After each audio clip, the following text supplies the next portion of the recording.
going to hear now from Norway, and there is a fantastic speaker. Many of you know her, Christina. It's a great colleague, great friend. Come, Christina. We actually brought her to Costa Rica at some point to speak in front of the Congress, and it was very important to have a voice of a country of 5 million people, a successful story, and she's going to talk about mass markets, how you got there. It's very inspirational, so the floor is yours. Thank you, Monica. Welcome. Great being here. I overheard a discussion last night between Monica and a couple of other people, and I was just standing there smiling a little bit, because what they were talking about was how people in their country don't know much about EVs. And when they drive the car or show it to someone, it creates a lot of enthusiasm. People are very curious, and they want to know what this is. Lots of questions. Can they go uphill? Yeah, all of that. So the knowledge is low. We did a survey this January in Norway among the general public. And it's called the Eevee barometer. We do it on a yearly basis. We asked them, how many, do you know someone who drives an electric car? I heard that there are more than 30 different countries represented here. If you think about this question in your country, what do you think the reply would be? Well, in Norway, 90% answered that they know someone who drives an electric car. And almost 70% said that they had been in an electric car as a passenger. And 35% said that they had driven one themselves. So in Norway, this is becoming the normal. This is me happily charging. I'm Christina. I'm leading an organization, an NGO, non-profit, called the Norwegian Eevee Association. We have more than 50,000 members in Norway, paying members, which makes us the biggest EV owner association in the world. So we represent the consumers, the people driving these cars, and of course, they changed tremendously the last few years. From being, a bit like you, geeks, who knew everything about the car before they bought it, who knew everything about charging, to just normal people. So our job as an organization is twofold. One, we are working to electrify the transport sector. So we lobby the politicians, we talk to media, we do have a lot of dialogue with governmental bodies and stuff like that. But just as important is being there for our members and for the consumers who are, buying this car and thinking that it just works, which isn't always the case, especially when it comes to charging infrastructure. Actually, I think this January we received 6,500 emails to our customer service. We have a customer service, obviously. And there are 3 questions that are asked. It's charging, charging, and charging. This is what people want to know about. So we have a very important role helping our members with all the questions that they have, and also offering them good membership deals. So, what are the numbers? I always get asked the numbers because people hear different things about Norway. Well, we now have 150,000 fully electric vehicles on Norwegian roads, about 2.6 million passenger cars altogether. So about 5% of the cars on the road are now fully electric, BEVs. But let's look at the market shares. Last year, 21% of new cars sold, registered in Norway, were fully electric, and 18% PHEVs, plug-in hybrids. So close to 40%. These numbers show by February this year, so it's a little bit up. More than 40% of new car sales so far this year are either fully electric or plug-in hybrids.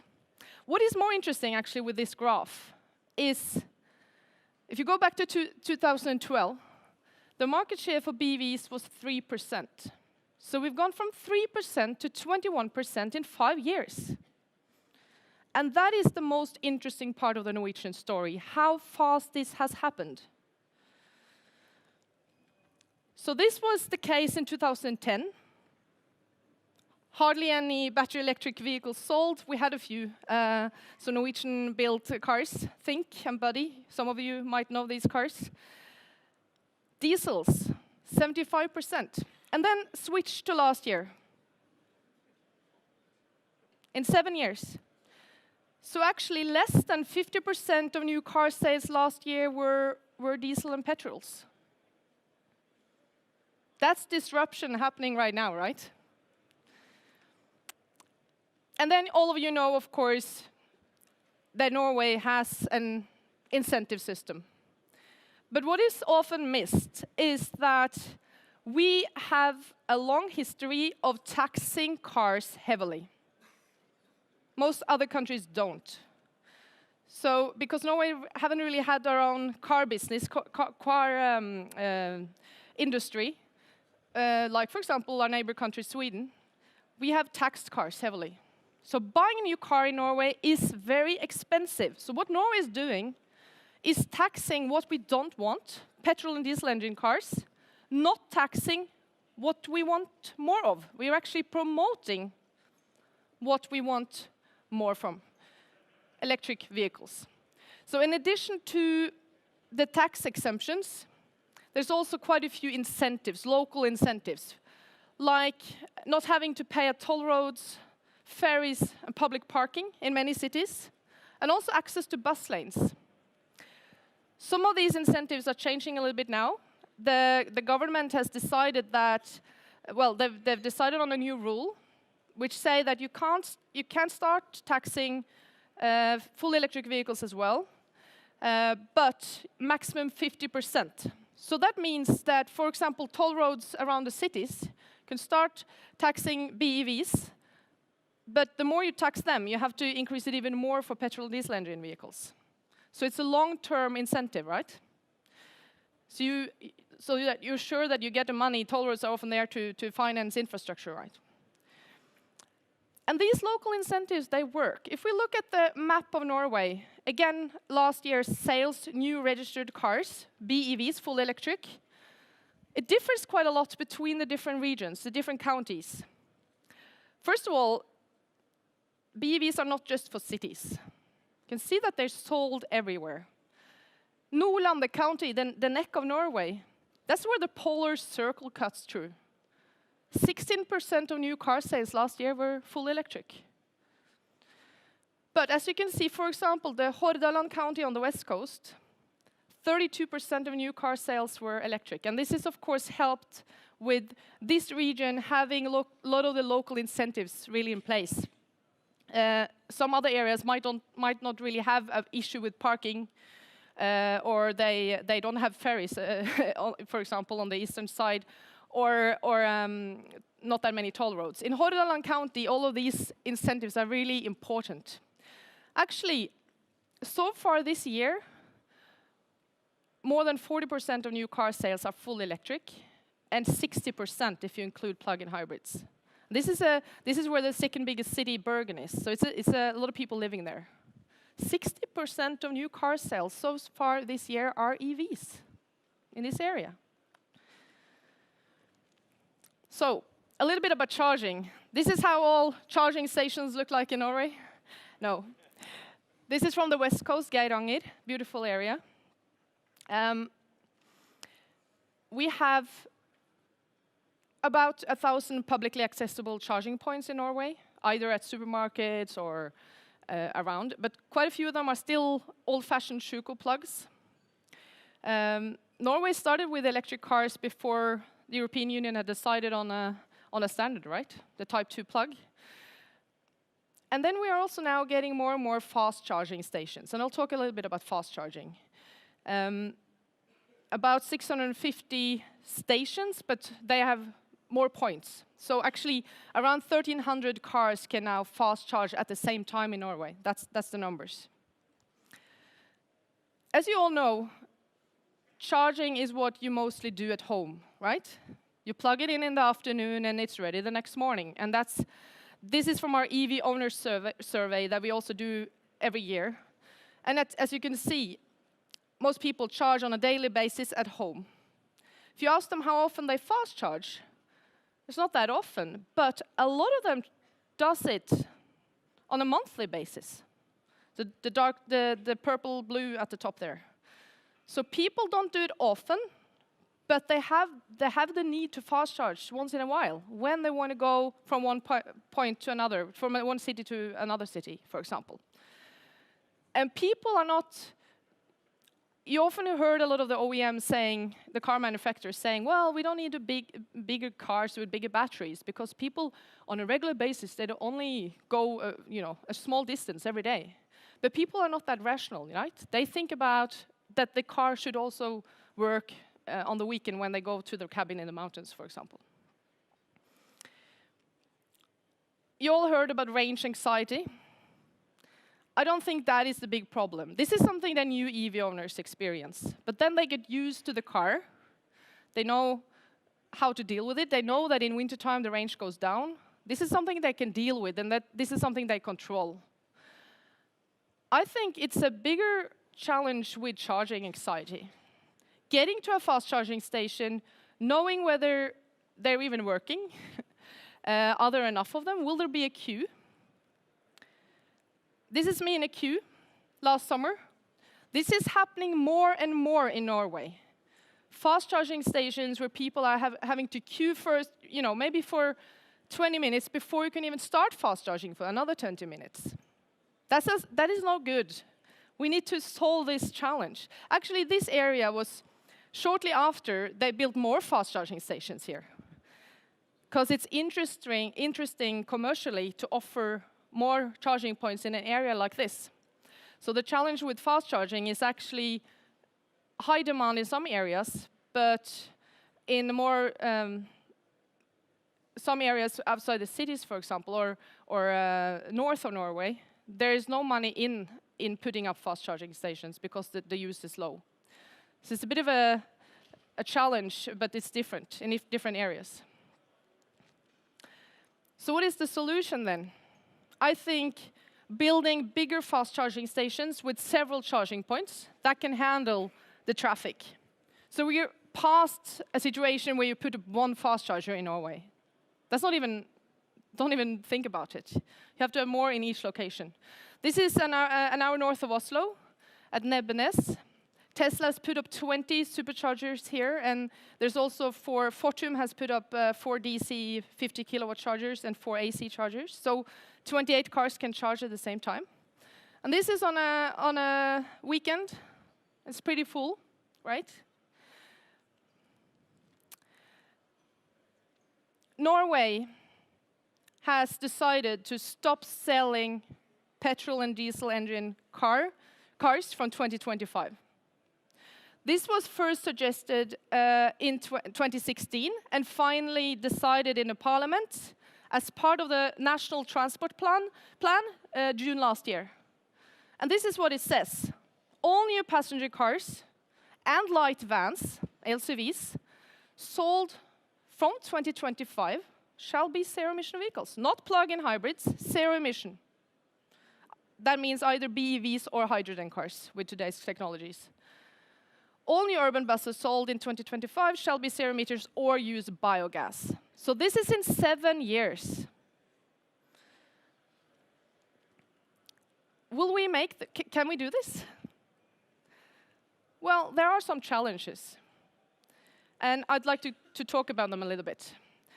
We're a bit of a group that is a bit of a hallelujah group, right? We have to also look at the challenges. So I'll talk a bit about the policy measures, charging infrastructure, the vehicles, and the market acceptance. When it comes to Norway, but this is also transferable to a global situation or other countries. So first, the policy measures. The Norwegian parliament wants this to happen.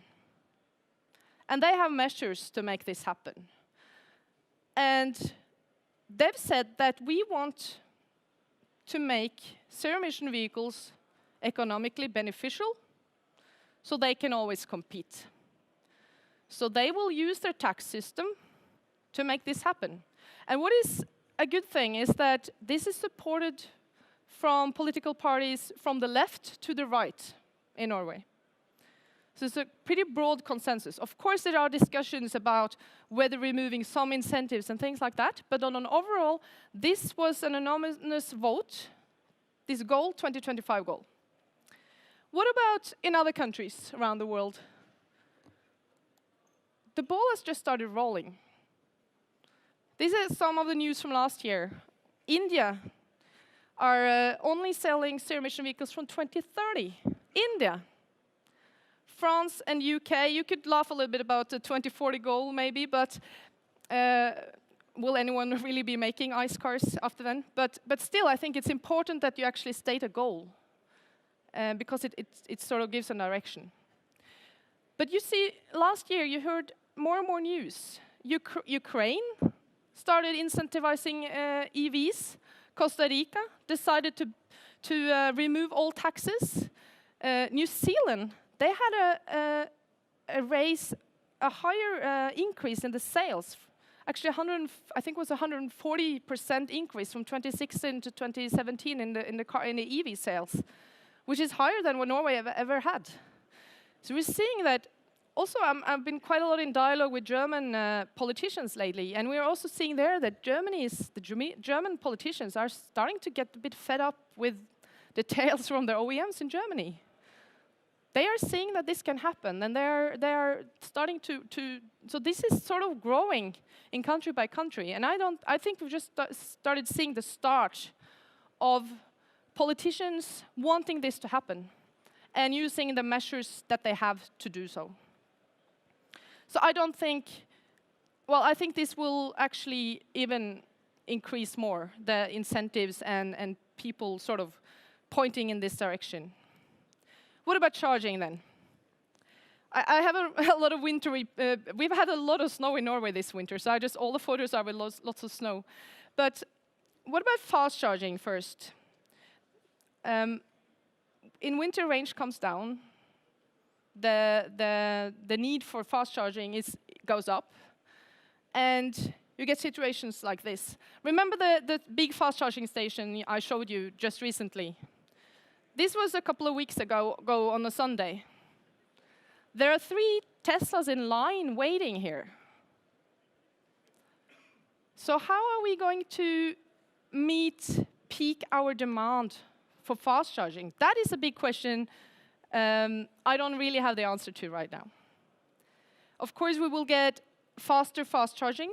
We will get bigger battery cars with bigger batteries. But there will always be a challenge on, especially in Norway, when people are coming down from the mountains on Sunday, for example. So that is, will it be economically interesting to build enough chargers in locations for peak hours, if they're not used that much the rest of the week? That's a big question, and I think it's transferable to many other countries as well. Another thing is charging in cities, residential areas.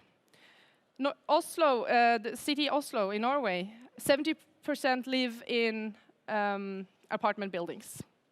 And we're seeing that, well, a few years ago, there were maybe people wanted to install 1 or 2 chargers in a garage, right? Now, it's residential buildings that we are guiding that have 300 parking spots, so they want charging on all of them. So we think we are discussing totally different infrastructure and a lot more expensive as well. And I think this is one of the barriers to a higher uptake the next years in Norway, that people living in those kind of areas can't choose to buy an electric car because they cannot charge it on a regular basis where they live. And this is something we need to solve, and this is something where we have to work to get costs down, but also guiding people in how to do this in a good way. Luckily, a city like Oslo, for example, has also implemented they now help with a little bit of funding to make this happen as well in Oslo. So it is there. I think this year they will fund about 8,000 charging points in residential buildings in Oslo. What about the vehicles? These were the top-selling BEV models in Norway last year, 2017. Apart from the Model X and the S, these cars are small or compact-sized cars. And the question is, what are the biggest barriers for people choosing an Eevee? This is again from our Eevee barometer among the general public done in January. First of all, it's quite interesting to see how the answers differs between Norway and our neighboring countries. In Sweden, Denmark, and Finland, the biggest barriers are the price. Is the price. The car is too expensive. As Tony Siba talked about, in a not too distant future, the cars will be price level, right? And that is going to be gone. But in Norway, we are already there. So that's not an issue. That's not the barrier. The barrier in Norway is that people are waiting for longer range cars with sufficient range. Second, lack of charging. It's the second biggest barrier. And the car manufacturers, the OEMs, they do think differently about BEVs now. We meet with a lot of them frequently. They are looking at Norway as the example of tomorrow's car market. And we have a lot of, this is, for example, the board of Volkswagen up there. A lot of them are coming to experience, to learn from the consumer voice. But these are big companies, huge companies that are difficult to steer in a different direction. So the challenge is, first of all, although you have some of the top management people, they are understanding where it's going, it's still really difficult for them to do this quickly enough. And then, of course, they are challenged by guys like Elon Musk, but I think even more importantly, Chinese OEMs, and maybe also tech companies. Dyson was mentioned. Other companies entering this ballgame. I think they're slowly starting to understand that they're in the middle of a disruptive change.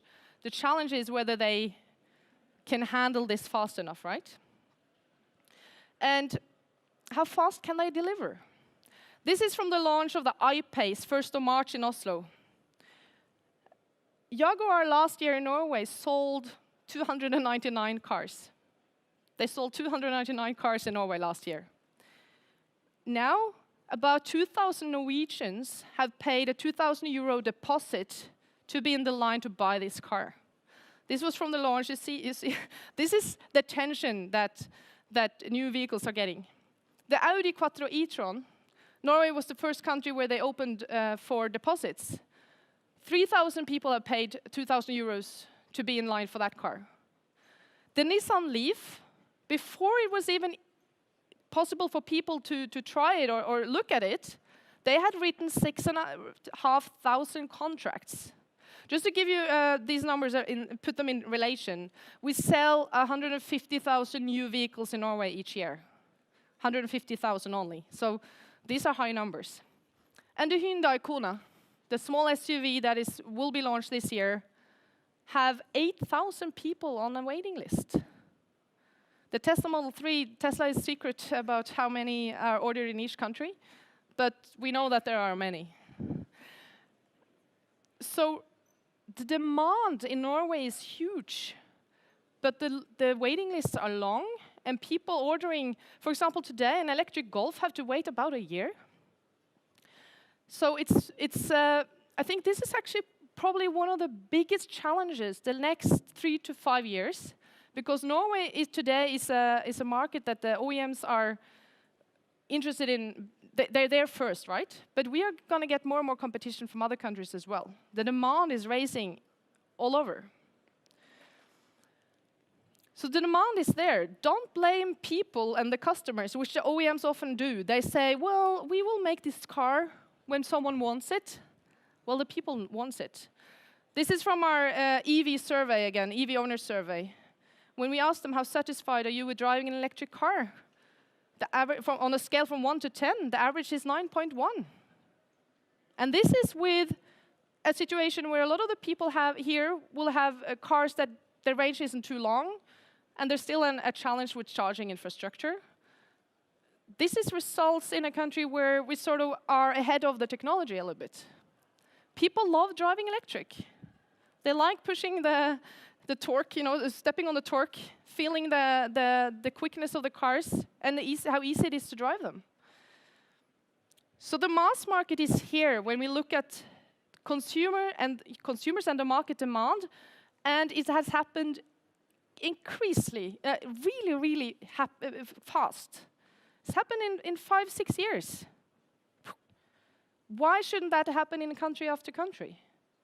Okay, so right now you're discussing people not knowing that much about it, but really quickly and suddenly they will get used to this, like other disruptive technologies. By the way, we also have a lot of the people are discussing, what about the second-hand value over EVs? If you go to a car dealer today and ask for a used Nissan Leaf or something, you have to be there exactly when they get the car in, or else it's sold immediately. So actually, prices for second-hand EVs are actually, I think, a little bit artificially high, actually, because the demand is so high. Okay, so to sort of land a little bit, Norway is ahead, yes, but we are seeing this is 2016 numbers in the Nordic countries, and then 2017. And we're seeing this increase in sales in all markets, apart from Denmark, but that's a different story. So you see this is a pretty high raise in the sales in country after country. If you look at Europe, this is 2016, this is 2017. Look at Germany. It's still small numbers, but the increase is really high from one year to the other. In the Netherlands, it's down in total, but you see the BEV sales are up quite a lot. And the world. If we look at the US, Europe, and China, 2016 numbers. And 2017, look at China. They've had a 73, I think, % increase in the sales from 2016 to 2017, and the majority of the cars are fully electric. So this is a disruption happening right now, and it is driven by demand and by industry, especially I think people like you in the charging industry, and this is a ball just rolling faster and faster. Thank you.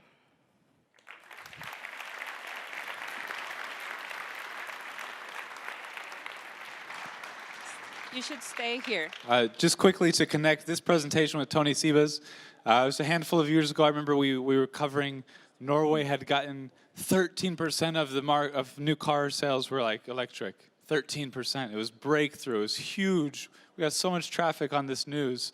You know, as the market has developed, I haven't seen anyone else do this, but we thought, hey, let's look at an S-curve, like we see in Tony Siebe's and others' presentations, and let's match Norway's growth in market share, EV market share. And it matched up practically perfectly. The EV market share in Norway just followed that S-curve. And it goes to show, you know, you look at these S-curves and you think, is that really realistic? Well, we've seen this story happening in Norway, and the thing is we haven't hit 13% anywhere else yet. So while it might seem everyone is so far behind and so slow, once they go up the curve, they're going to go up the curve. So Christina, we have questions for you, so we're going to set them up. And if you have time for an additional one, there are people here that came, for example, from Argentina. A lot of countries are getting started. So if you had to give one piece of advice about something you learned that didn't work, and now that you see these new countries coming in, and you had to give us that one piece of advice, that would be very helpful. So you can think about it, and for now, let's start with the first question. Who should take responsibility for charging infrastructure? The OEMs, government, new entrants, municipalities? Well, with charging, you have the chicken and egg problem, right? This is actually quite interesting, because in Norway, we have had quite a bit of public funding of fast charging, especially in Norway. But now we're seeing that there's more and more private money invested. So we're seeing that when you reach a certain amount of cars, there's money in offering fast charging. And And so you need some initial funding to get things going, right? But when you get to a certain level of cars, you will start to see this market unfold. And right now we have a situation where we are getting quite a bit of competition between the different fast charging operators, and you are entering the market as well. So more and more charging stations are put up with the private money. The challenge is, of course, in the more in the more sort of local areas where the use and the amount of cars are low.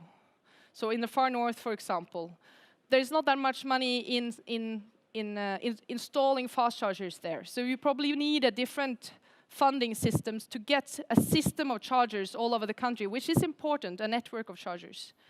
So you need the businesses that wants to go in and who does understand that this is a market that is developing fast and they want to be there to get the good locations. But right in the beginning, you need some public funding to get this rolling. So we've got a lot of questions here. We'll jump into one here from my colleague Jacek, co-founder of Tesla Shuttle. What's going to happen? Sorry, different. We pressed the wrong one. What's going to happen? Where will diesels go when they get kicked out of Norway, when they get kicked out of the Netherlands, when they get kicked out of France? Where are these diesel cars going to go? How do we stop them from getting dumped on developing countries and the like? Well, that's a big question. First of all, people stick on to their car for quite some time in Norway. We have a quite old age on the vehicles. So I think a lot of them gradually will also be just phased out. Especially in Norway with our high car taxes, there's not really any point of selling them to other countries because they will be too expensive. But I think that this is the reason why we are in such a hurry to make this shift change, right? Like to happen. Because changing the vehicles takes a long time because they're on the road for a long time. So the faster we get the market shares up, the more important. So, Christina, a lot of people know that EVs are disruptive. So this question captures a lot of the questions we hear about Norway. You know, how does the Norwegian government, as a petroleum producing nation, balance the potential disruptive EV car market? And I'm sure you get this question all the time. So we look forward to your answer, because it's a good question. Yeah, and first of all, when Norway started with these incentives, this was already in the early 1990s. Back then, I don't think anybody believed that we would have the numbers that we have today in Norway. And so I'm not saying it happened totally by chance, but there was never a big master plan behind this beginning of these incentives. But the Norwegian government, high on their agenda is actually the question, what is Norway going to live off after oil? Norway has to look into different technologies, different industries to get our income in the future. Because we know that the oil revenues will come down, right? The income from oil will come down because of solar, because of wind, because of energy prices disrupting as well. So for Norway, it's important, I think, to understand that this is happening and also be part of this new technology racing. And part of it is, of course, connected to electric mobility, but also especially within shipping and the shipping industry, where Norway is really ahead. I don't know if you know this, but Norway is, some of the companies, Yara actually, in Norway, are now, next year, putting a fully electric container ship to sea that from 2021 will also be autonomous. That will go part of the Osterfjord. You can Google it. It's a really cool project. You can read about it on Clean Technica. Yeah, yeah. Search Clean Technica at the end. So we're about 20 minutes behind, so we're going to have to jump to a break. The break is only upstairs, so only go upstairs for the break. But we have one question here that's, I think, fascinating, and just one, if you know the number, what's the visit per kilowatt, or what's the average kilowatt hour usage at a charging station in Norway? On a fast charging station. I think that's the question. Dirk, yeah, is it about the average kilowatt-hour usage of a charging station, or is it something else? Yes. Yep. Well, in Norway, we have pricing per minute at the fast chargers. So people often charge, they normally just stop charging after sort of 80%, because you know how the speed comes down after. So it depends a little bit, but it's. So you're not sure of the actual average kilowatt hours? No, I don't know the answer, but I think the average time is between 10 and 20 minutes charging at a fast charger. 10 to 20 minutes. So they get there, charge 10 to 20 minutes, and leave at about 80%. Yeah. Okay, Monica, we're good? Yes, we have 20 minutes, I'm told, for the coffee break. So we are going to first give you a big round of applause, and we're going to be back in 20 minutes.